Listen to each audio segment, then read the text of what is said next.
ये पूजा, ये विधान जब इस तरह से ज्ञान पूर्वक होते हैं तो आचार्य कहते हैं जो क्रिया ज्ञान के वशीभूत होकर के होती है वही क्रिया हमारे लिए परंपरा से स्वर्ग और मोक्ष को देने वाली होती है। ऋणाण वसना हुई कि आप भरपूर ज्ञान के साथ में भगवान की भरपूर पूजा करें, भरपूर भगवान की स्तुति करें। ये ज्ञान के साथ की जाने वाली क्रिया आपको अनंत फल देने वाली होगी। ऐसी यह ज्ञान के साथ चलने वाली आराधना है। आपकी आदत केवल स्वाहा स्वाहा की पड़ी हो तो बात अलग है, आपका ज्ञान काम नहीं करता हो तो बात अलग है। लेकिन जिनके ज्ञान चक्षु खुलते हैं, जिनके भीतर ज्ञान की एक जिज्ञासा रहती है, जो अपने अंदर हर चीज को बुद्धिपूर्वक सोच समझ करके करते हैं, ऐसे बुद्धिमान लोगों के लिए इस तरह के पूजाएं, इस तरह के विधान बहुत अच्छे लगते हैं, बहुत पसंद आते हैं। और इसी कारण से यह ज्ञान पूर्वक की गई क्रिया हमारे लिए संवर और निर्जरा का कारण बनती है, ये आचार्यों ने कहा है। इसलिए आप जब तक यहां बैठे हैं तब तक आपको पापों से बचाए रखने की गारंटी हमारी है कि आपके अंदर एक भी पाप कर्म प्रवेश नहीं कर सकता जब तक आप इस ज्ञान से और इस पूजा से जुड़े रहेंगे। संवर हो जाता है।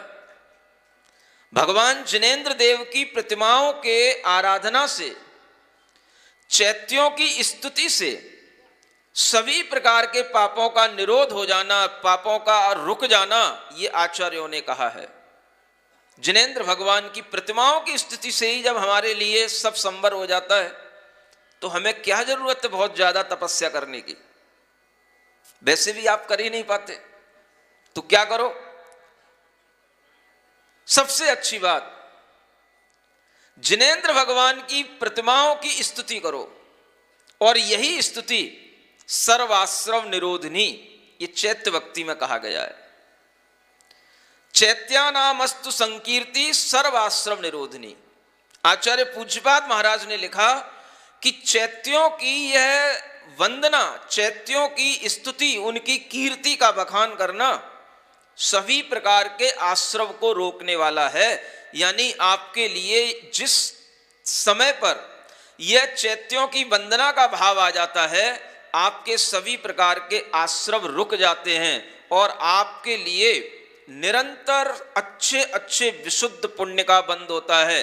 आपके कर्मों की जो उदय आने वाले होते हैं, वो कर्मों के उदय भी, पाप कर्म के उदय भी आपके लिए फल देने में समर्थ नहीं हो पाते, क्योंकि आपके सामने जिनेंद्र भगवान बैठे होते हैं। पाप कर्म उनसे भी बहुत डरते हैं। इसलिए जब तक भगवान के सामने बैठे रहोगे, एक भी पाप सिर उठा करके आपके सामने नहीं आ पाएगा। क्या चाहिए आपको इससे ज्यादा? पाप का फल आपको नहीं मिलेगा।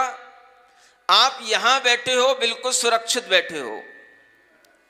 ये सोच के चलो कि आपकी आत्मा पर एक कवच का निर्माण हो गया, जिसके कारण से आपको पाप का आश्रव किंचित भी नहीं होगा और आपके लिए निरंतर उदय में आने वाले कर्म भी सुख देंगे, अच्छा फल देंगे, प्रशस्त भाव आपके अंदर आएगा। और इस तरह की भावना के साथ में जब हम भगवान की पूजा विधान करते हैं, तब हमारे लिए ये आनंद आता है कि हम साक्षात तीर्थंकरों की मानो पूजा कर रहे हो। जिनेंद्र भगवान की पूजा माने तीर्थंकरों की साक्षात पूजा करना है।